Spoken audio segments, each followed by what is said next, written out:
Hello नमस्कार दोस्तों, मैं हूं आपका दोस्त सत्यावन सरावत। दोस्तों आज फिर हाजिर हैं एक नए टॉपिक के साथ। रिसर्च या अनुसंधान या शोध भी कह सकते हैं। तो दोस्तों ये टॉपिक बहुत ही इम्पोर्टेंट है आपके लिए, यूजीसी नेट जेआरएफ के लिए और किसी भी टीचिंग पोस्ट के लिए। तो स्टार्ट करते हैं रिसर्च मीनिंग और उसकी कंसेप्ट के बारे में। देखिए, अगर आप इस चैनल पर पहली बार जुड़ रहे हैं, पहली बार ये वीडियो देख रहे हैं, तो चैनल को सब्सक्राइब कर दीजिए और वीडियो अच्छी लगे तो लाइक कर देना। देखिए, रिसर्च या अनुसंधान क्या होता है। अंग्रेजी में अनुसंधान को रिसर्च कहा जाता है। रिसर्च दो शब्दों से मिलकर बना है, री प्लस सर्च। ठीक है, यहाँ री का अर्थ है बार बार, री मतलब बार बार, और सर्च का अर्थ है खोजना। अंग्रेजी का यह शब्द अनुसंधान की प्रक्रिया को प्रस्तुत करता है जिसमें शोधार्थी पूर्व किसी तथ्य को बार बार देखता है, जिसके संबंध में प्रदत्तों को एकत्रित करता है। प्रदत्त क्या होते हैं? ये होता है डाटा, इंग्लिश में इसे बोलते हैं डाटा। ठीक है, डाटा को एकत्रित करता है तथा उनके आधार पर उसके संबंध में निष्कर्ष निकालता है। देखिए, साधारण शब्दों में अगर हम कहें कि रिसर्च क्या है, रिसर्च वह है जो पहले से ज्ञान है उसे बार बार खोजना, उसमें कुछ नया ढूंढना, वो क्या है? रिसर्च। अब देखते हैं रिसर्च की परिभाषा, अनुसंधान की परिभाषा। पहली परिभाषा है मैकग्रैथ तथा वाटसन ने क्या कहा था। देखिए, अनुसंधान की एक व्यापक परिभाषा दी है। इन्होंने कहा है अनुसंधान एक प्रक्रिया है, अनुसंधान एक रिसर्च एक प्रोसेस है जिसमें खोज प्रविधि का प्रयोग किया जाता है, जिसके निष्कर्ष की उपयोगिता हो, ज्ञानवृद्धि की जाए, प्रगति के लिए प्रोत्साहित किया जाए, समाज के लिए सहायक हो तथा मनुष्य को अधिक प्रभावशाली बना सके, वही रिसर्च है, वही अनुसंधान है। नेक्स्ट है जॉन डब्ल्यू बेस्ट के अनुसार, इन्होंने क्या कहा? अनुसंधान अधिक औपचारिक, व्यवस्थित तथा गहन प्रक्रिया है। इन्होंने क्या कहा? अनुसंधान अधिक औपचारिक, फॉर्मल है, सिस्टमेटिक है तथा डेप्थ प्रोसेस है, जिसमें वैज्ञानिक विधि विश्लेषण को प्रयुक्त किया जाता है। अनुसंधान में व्यवस्थित स्वरूप को सम्मिलित किया जाता है, जिसके फलस्वरूप निष्कर्ष निकाले जाते हैं और उनका औपचारिक आलेख तैयार किया जाता है, वही अनुसंधान है। नेक्स्ट है डब्ल्यू.एस. मुनेरो के अनुसार, इन्होंने कहा है कि अनुसंधान देखिए, अनुसंधान समस्या के अध्ययन विधि के रूप में की जाती है। कोई भी समस्या है उसकी स्टडी के लिए अनुसंधान किया जाता है, जिसके समाधान असंख्य तथा पूर्ण रूप से तथ्यों तथा प्रदत्तों पर आधारित है, फैक्ट्स तथा डाटा पर आधारित होते हैं। शोध कार्यों में तथ्य, कथनों, विचारों, ऐतिहासिक तथ्यों, आलेखों पर आधारित होते हैं। प्रदत्त या डाटा प्रयोग तथा परीक्षाओं की सहायता से एकत्रित किए जाते हैं, तो उसे क्या कहते हैं? ये अनुसंधान। नेक्स्ट है रेडमैन और मोरी के अनुसार, नवीन ज्ञान की प्राप्ति के लिए व्यवस्थित प्रयासी अनुसंधान है। नवीन ज्ञान की प्राप्ति के लिए व्यवस्थित प्रयासी अनुसंधान है। नेक्स्ट है अनुसंधान की सामान्य विशेषताएं। अनुसंधान की क्या क्या विशेषताएं हैं? देखिए, पहली विशेषता है अनुसंधान की प्रक्रिया से नवीन ज्ञान की वृद्धि तथा विकास किया जाता है। अनुसंधान क्यों किया जाता है? नए ज्ञान की प्राप्ति के लिए और विकास के लिए। फिर है इसमें सामान्य नियमों तथा सिद्धांतों का प्रतिपादन प्रबल जाता है। नए नियमों, नए सिद्धांतों उस पर बल दिया जाता है। फिर नेक्स्ट है, अनुसंधान की प्रक्रिया वैज्ञानिक, व्यवस्थित तथा सुनियोजित होती है। जो रिसर्च की प्रोसेस होती है वो साइंटिफिक और तथा वेल प्लान्ड होती है। नेक्स्ट है, इसमें विश्वसनीय तथा वैध विधियों का प्रयोग किया जाता है। देखिए, रिलायबिलिटी का होना अनुसंधान में बहुत ज़रूरी है, यानी और वैलिड भी होनी चाहिए, वैध विधियों का प्रयोग किया जाना चाहिए। ठीक है। क्वेश्चन यहाँ से ऐसे पूछा जाएगा कि कौन सी अनुसंधान की विशेषता नहीं है। ठीक है, एक दे देगा विश्वसनीयता, वैधता, है व्यवस्थित, और फिर दे देगा कुछ और। ठीक है, तो वो आपका जो अलग होगा वो नहीं है। तो आपने पढ़ना है कौन सी इसकी विशेषता है। ठीक है, जब भी ज़्यादा ऑप्शन होते हैं, उसकी किसी की ज़्यादा विशेषता या ज़्यादा प्रकार होते हैं, तो उसमें नहीं क्वेश्चन बनने के ज़्यादा चांस रहते हैं। तो आपने वो रखना है जिनसे हैं। अब यह तार्किक और वस्तुनिष्ठ प्रक्रिया है। जो रिसर्च है वो क्या है, लॉजिकल और ऑब्जेक्टिविटी प्रोसेस है। नेक्स्ट है, अनुसंधान की प्रक्रिया में डाटा के आधार पर परिकल्पनाओं की पुष्टि की जाती है। जी बिल्कुल, रिसर्च प्रोसेस में डाटा के आधार पर हाइपोथेसिस की पुष्टि की जाती है कि भाई जो हमने रिसर्च किया था वो हाइपोथेसिस को पूरा करता है या नहीं। फिर है, शोध कार्य में गुणात्मक एवं परिणात्मक पद्धतियों की व्यवस्था की जाती है। जो डाटा गुणात्मक और परिणात्मक की व्यवस्थित करके उनका विश्लेषण करके निष्कर्ष निकाला जाता है। और फिर है, शोध कार्य में धैर्य रखना होता है। धैर्य रखना बहुत ज़रूरी है तथा इसमें शीघ्रता नहीं की जा सकती। तो ये थी दोस्तों अनुसंधान की विशेषताएं। अब बात करते हैं हम अनुसंधान का महत्व, अनुसंधान क्यों जरूरी है। देखिए, सबसे पहले शोध मानव ज्ञान की दिशा प्रदान करता है तथा ज्ञान भंडार को विकसित एवं परिमार्जित करता है। शोध है, रिसर्च है, मानव ज्ञान की दिशा प्रदान करता है तथा ज्ञान भंडार को विकसित एवं परिमार्जित करता है। शोध जिज्ञासा मूल प्रवृत्ति की संतुष्टि करता है। भाई शोध के कारण इसमें मूल प्रवृत्ति में की जिज्ञासा में संतुष्टि भी आती है। फिर है, शोध से व्यवहारिक समस्याओं का समाधान होता है। शोध पूर्वाग्रहों के निदान और निवारण में सहायक है। पूर्वाग्रह होते हैं जो हम पहले सोचते हैं कि भाई ऐसा हो सकता है, ऐसा पाएगा, वो ऐसा पाएगा। किसी भी चीज़, वस्तु या व्यक्ति के बारे में हमारे मन में जो भी पहले विचार होता है उसके बारे में कि वो ऐसी होगी, वैसी होगी, तो वो क्या है, पूर्वाग्रह होते हैं। तो रिसर्च पूर्वाग्रहों के निदान एवं निवारण में सहायक है, उसकी एक्चुअलिटी के बारे में बताता है। फिर है, शोध अनेक नवीन कार्यविधियों व उत्पादों को विकसित करता है। भाई नई विधि होगी, कुछ नया प्रोडक्शन होगा उसमें। फिर नेक्स्ट है, शोध के विविध पक्षों में गहनता और सूक्ष्मता लाता है। शोध क्या करता है, ज्ञान के विविध पक्षों में गहनता तथा सूक्ष्मता भी लाता है। शोध से व्यक्ति का बौद्धिक विकास होता है। भाई जो रिसर्च करेगा उसमें मेंटल एबिलिटी या मेंटल डेवलपमेंट तो होगा ही। यह एक तरह की औपचारिक प्रशिक्षण है।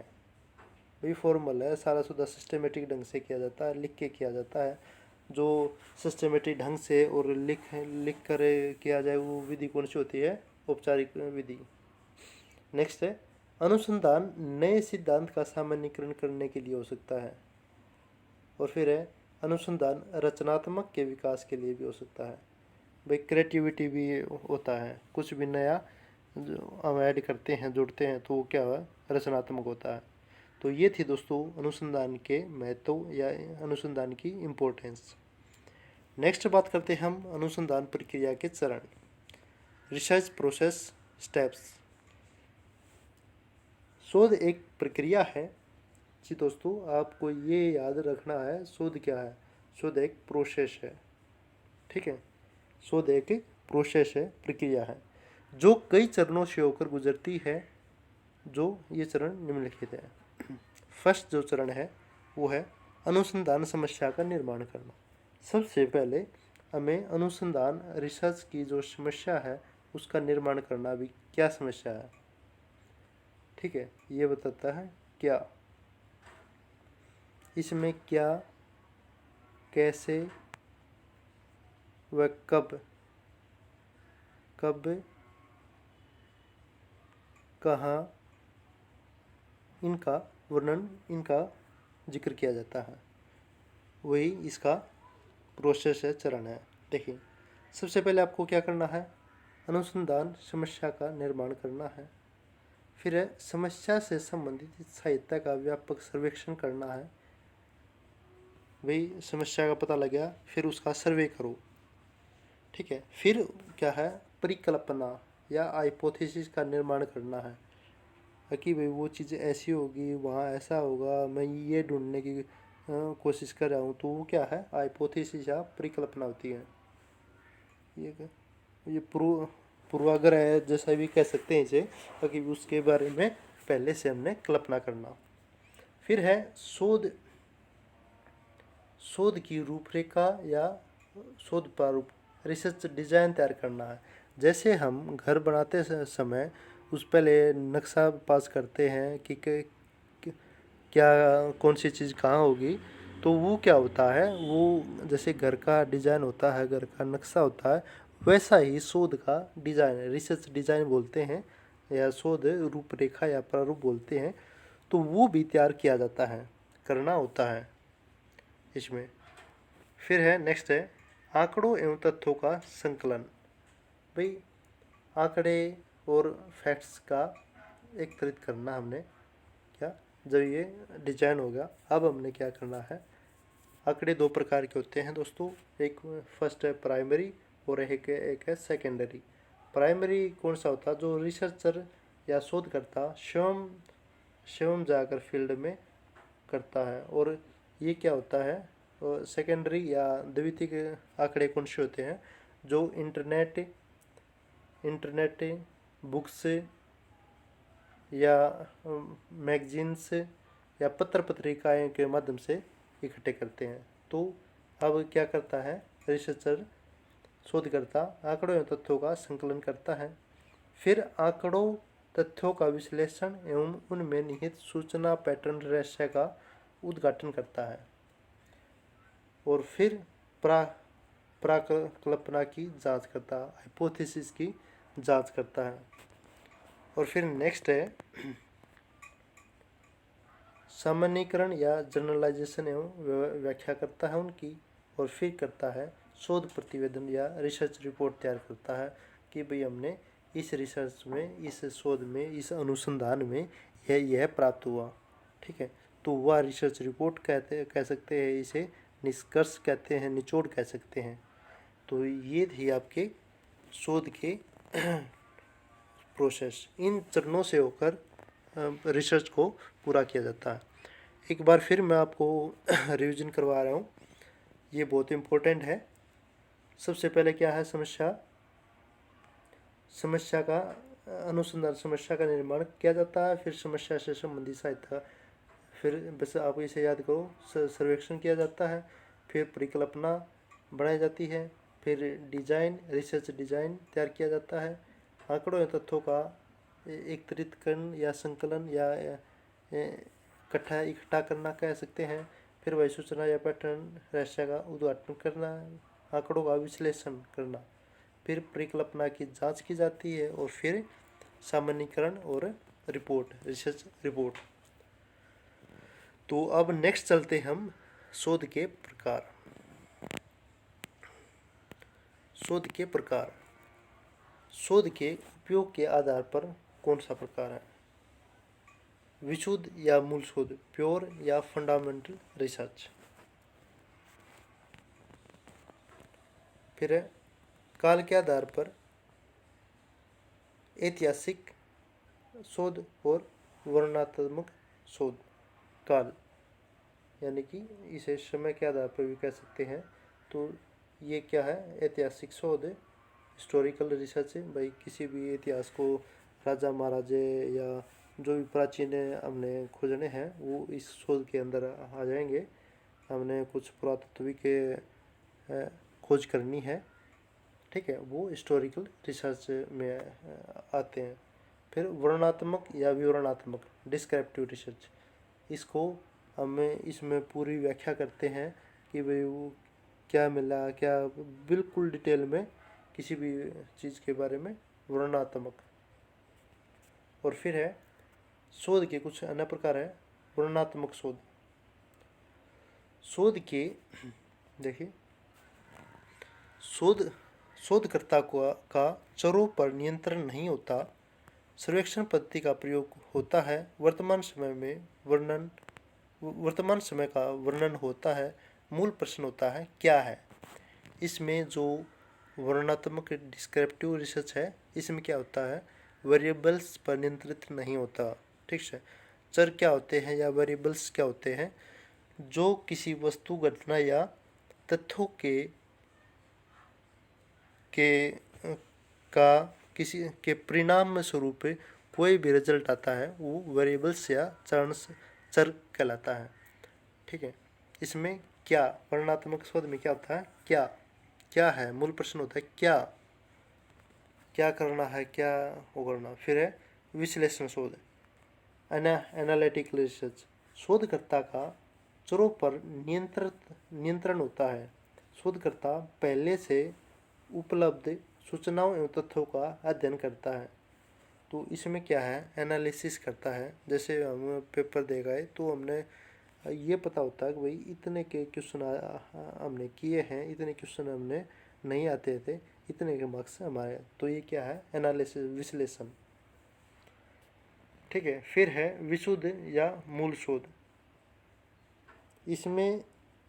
इसमें सिद्धांत निर्माण होता है, थ्योरी बनाई जाती है जो ज्ञान का विस्तार करता है। गणित तथा मूल विज्ञान के शोध इसके अंदर आते हैं। फिर नेक्स्ट है दोस्तों प्रायोगिक या प्रयुक्त शोध, अप्लाइड रिसर्च, समस्यात्मक पद्धति का उपयोग होता है, किसी सामाजिक या व्यवहारिक समस्या का समाधान होता है, इसमें विशुद्ध शोध की सहायता ली जाती है, ठीक है। विशुद्ध इसमें क्या थे, सिद्धांत का निर्माण था, तो इसमें भी व्यवहार की समस्या के समाधान के लिए इसमें इसका विशुद्ध रिसर्च का प्रयोग किया जाता है।